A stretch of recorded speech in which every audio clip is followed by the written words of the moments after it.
Sir আজকের ভিডিওটা ভারতের ইতিহাসে এমন একটা ভিডিও যেই ভিডিওটা বানানোর কথা আজকের আগে কেউ স্বপ্নেও ভাবেনি। দেখুন স্যার, আপনি যখনই খারাপ সময়ের মধ্যে থাকবেন না কেন, তখন এমনভাবে নিজেকে বলুন বা এমনভাবে চিন্তা করুন, দেখবেন আপনার মন কিছুক্ষণের মধ্যেই খুশিতে ভরে যাবে।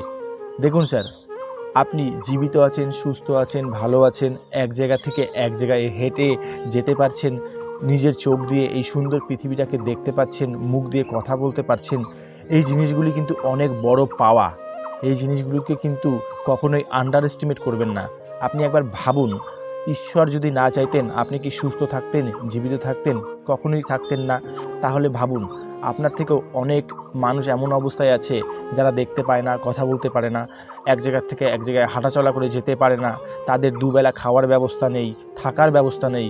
সুতরাং ঈশ্বর আপনার জন্য খাওয়ার ব্যবস্থা করে রেখেছে, থাকার ব্যবস্থা করে রেখেছে।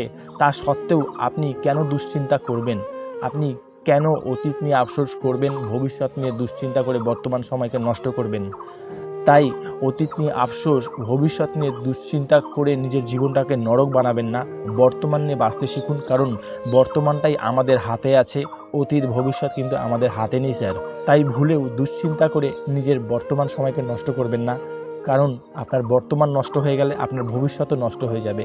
এবং সবসময় ঈশ্বরকে ধন্যবাদ জানাতে শিখুন, কারণ ঈশ্বরের জন্যই আমরা আজ সুস্থ আছি, ভালো আছি, জীবিত আছি।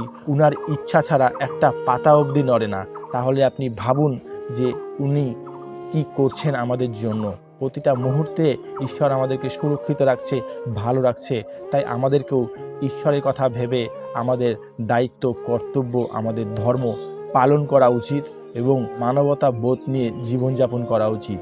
আর কমেন্টে আপনারা অবশ্যই বলে যাবেন আপনারা কি ধরনের ভিডিও দেখতে পছন্দ করেন, অথবা আপনি এই ভিডিওটা কোথা থেকে দেখছেন। কারণ আপনাদের মতামত জানাটা আমার অনেক বেশি প্রয়োজন, যাতে আমি বুঝতে পারি যে আপনারা আমার এই রকমের ভিডিও দেখতে পছন্দ করেন।